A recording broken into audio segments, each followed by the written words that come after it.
सनम इतनी अच्छी अभी बात की आपने कि स्कूल जो होता है ना हमारा बच्चा जो घर में आप जो भी बात बता लो, हालांकि मुझे लगता है कि पहला इंस्टीट्यूशन इज़ योर होम, क्योंकि 2-3 साल तक तो बच्चा अपने घर से ही सीख रहा होता है, लेकिन जो स्कूल में मैनरिज्म होते हैं, जो स्कूल में बेस बनती है, वो आप कहीं नहीं बना सकते।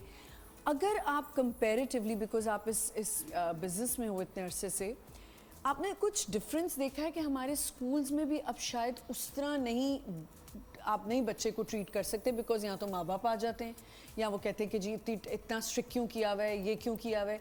हमारे टाइम पे हमने कभी ये सोचा भी नहीं था कि हमारे पेरेंट्स हमारे लिए ये जाके बोलेंगे कि मेरा बच्चा जो है इस चीज़ से सप्रेस हो रहा है। प्लीज़। अग्रीड। सो आमना, आपने बहुत अच्छी एक बात यहाँ पे मेंशन की है कि आप क्या फील कर रही हैं कि over the passage of time के लोगों के अपने स्टैंडर्ड्स टू लोगों को चेस पे लूडो नहीं खिला सकते। जी जी। So when the game changes, the rules of the game also gets to change.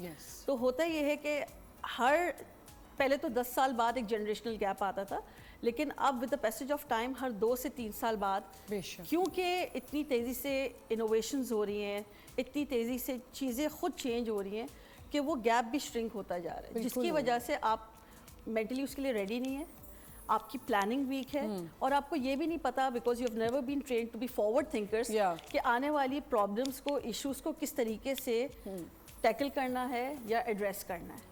बिल्कुल। सो आई थिंक यहाँ पे एक इट्स द ग्रे एरिया जिस पे हमें थोड़ा सोचना चाहिए, रिफ्लेक्ट करना चाहिए, इंट्रोस्पेक्ट करना चाहिए और सजेस्ट करना चाहिए कि क्या पेरेंट्स कर सकते हैं, क्या स्टूडेंट्स कर सकते हैं, और क्या टीचर्स और इंस्टीट्यूशंस कर सकते हैं as an important stakeholder to build the morals, ethics and values of the society. Amazing, बहुत अच्छी बात की, क्योंकि टीचर्स की बहुत ज़्यादा रिस्पॉन्सिबिलिटी है। बच्चा माँ की बात शायद बाद में सुनता है, लेकिन अपनी टीचर की बात पहले सुनता है। अब स्कूल्स में, क्योंकि I was a teacher for 7 years, तो मैंने, क्योंकि इतनी, अब तो मेरे ख्याल से सबको पता चल गया होगा पूरी दुनिया, क्योंकि मैंने टीचिंग की है, मैंने इतनी दफ़ा बताया है, हमारे स्कूल की जो ट्रेनिंग्स होती थी तो उसमें ये बताया जाता था कि आपने बच्चे से पोलाइट तो रहना है, लेकिन आपने मैनर्स पे कॉम्प्रोमाइज़ नहीं करना।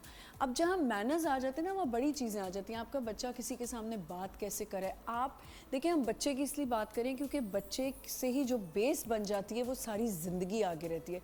अगर आपने बच्चे को एक जगह नहीं टोकेंगे, वो दूसरी दफ़ा नहीं टोकेंगे, वो सारी ज़िंदगी चीज़ जो है उसके साथ लेके वो चलेगा। एब्सोल्युटली। और स्कूल्स का सबसे ज़्यादा मुझे होता है कि ग्रूम्ड करना जो होता है ना, वो ग्रूमिंग जो होती है वो बच्चे की जो है वो स्कूल से हो रही थी।